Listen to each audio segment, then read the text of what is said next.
Hello friends, आज की इस क्लास में आपका स्वागत है। तो आज की इस क्लास में हम जो पढ़ने वाले हैं वो है राज्यपाल के बारे में। ठीक है, तो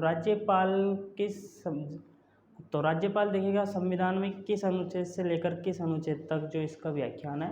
तो संविधान में अनुच्छेद 153 से लेकर 162 तक जो है इनके बारे में जो दर्शाया गया है।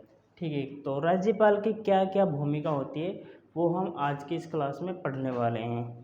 ठीक है, और तो देखिएगा अगर आप जो नोट्स बनाना चाहते हो तो मैंने पूरा लिखा हुआ है ताकि वीडियो लंबा ना बने। तो देखिएगा अनुच्छेद है 153 से लेकर 162 तक अनुच्छेद है जिसमें राज्यपाल के बारे में दर्शाया गया है। तो अनुच्छेद 153 कहता है कि किसी राज्य का जो एक राज्यपाल होगा। ठीक है, एक राज्यपाल दो राज्यों का भी हो सकता है, वो सब चीज़ें हम जो आगे पढ़ेंगे। ठीक है, और किन किन महापुरुषों ने क्या क्या जो इनके बारे में जो है कथन कहे हैं, क्योंकि ये एक ऐसा पद है जो केवल नाम मात्र है, शासन और ही करता है। जैसे केंद्र के रूप में हम देखें तो वहाँ पर जो ऐसा काम राष्ट्रपति का होता है, तो यहाँ जो है राज्यपाल का, वहाँ पर राष्ट्रपति के नाम से जो काम किए जाते हैं। और वैसे वास्तविक रूप में कौन होता है? प्रधानमंत्री। और राज्य में राज्यपाल के नाम से काम किए जाते हैं, लेकिन जो वास्तविक कौन होता है? प्रधान, वो होता है मुख्यमंत्री। ठीक है, तो अनुच्छेद 153 से लेकर 162 तक जो है इसका जो किया गया है। ठीक है, व्याख्यान पद का स्रोत कहाँ से लिया गया है? तो कनाडा के संविधान से जो लिया गया है पद का स्रोत राज्यपाल का, कनाडा के संविधान से। ये पूछा जाता है अक्सर, इसे आप इम्पोर्टेंट लगा सकते हैं। फिर राज्यपाल की जो है राज्य में दोहरी भूमिका होती है, दो भूमिका ये निभाता है। कैसे देखेगा? कार्यपालिका का संवैधानिक प्रमुख, यानी संविधान में जो है दिया हुआ है कि कौन रहेगा प्रमुख? राज्यपाल, लेकिन रहता कौन है? मुख्यमंत्री रहता है। इसलिए जो संविधान के हिसाब से प्रमुख कौन है कार्यपालिका का? वो है राज्यपाल, जिसे गवर्नर भी कहते हैं इंग्लिश में। ठीक है, फिर राज्य में जो केंद्र शासक का राज्य में केंद्र सरकार का जो है प्रतिनिधि कौन करता है?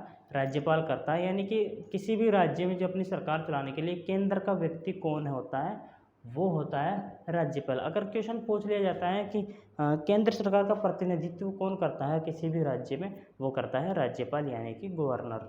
ठीक है, और ये जो उस सत्ता का होता भी नहीं है। ठीक है, जैसे मुख्यमंत्री वगैरह एक विशेष जो पार्टी के होते हैं, लेकिन गवर्नर उससे संबंधित नहीं होता है। ये गवर्नर यानी राज्यपाल।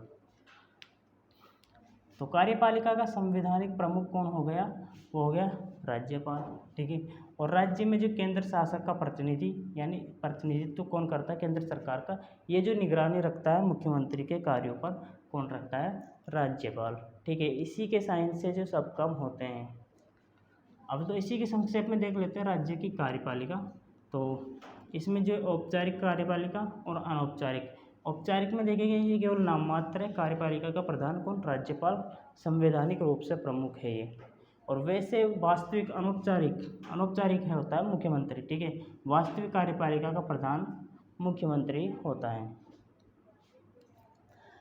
अब ये देखेगा राज्य की शासन व्यवस्था जो चलती है उसका जो संपूर्ण कार्य किसके नाम से किए जाते हैं? राज्यपाल के ही नाम से किए जाते हैं।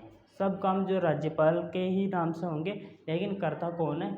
मुख्यमंत्री करता है। इसी प्रकार जो है केंद्र में भी ये होता है, राष्ट्रपति के नाम से होता है, और करता कौन है? प्रधानमंत्री। अब नोट में देखिएगा 1965 से पूर्व जम्मू कश्मीर में राज्यपाल का पद का नाम क्या होता था? सदर ए रियासत होता था। ठीक है, राज्यपाल के पद का नाम क्या होता है? सदर ए रियासत। ये आपको ध्यान रखना है। और जो मुख्यमंत्री का पद होता था वजीर ए आजम, जो कि मुगल काल में भी चलता था, लेकिन ये 1965 से पूर्व देखेगा। भारत 1947 में हो गया था आज़ाद, और 1965 तक ये चला था। राज्यपाल का नाम सदर ए रियासत, और मुख्यमंत्री का वजीर आजम किसमें? जम्मू कश्मीर में, क्योंकि जम्मू कश्मीर का मुद्दा आपको पता ही है। ठीक है, तो आज की इस क्लास में इतना ही। नेक्स्ट क्लास में हम जो पढ़ेंगे वो पढ़ेंगे प्रमुख कथन राज्यपाल के बारे में।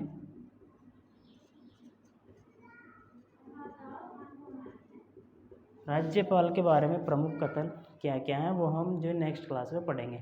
आई होप ये क्लास आपको समझ में आ गई होगी। मिलते हैं नेक्स्ट क्लास में, तब तक के लिए जय हिंद।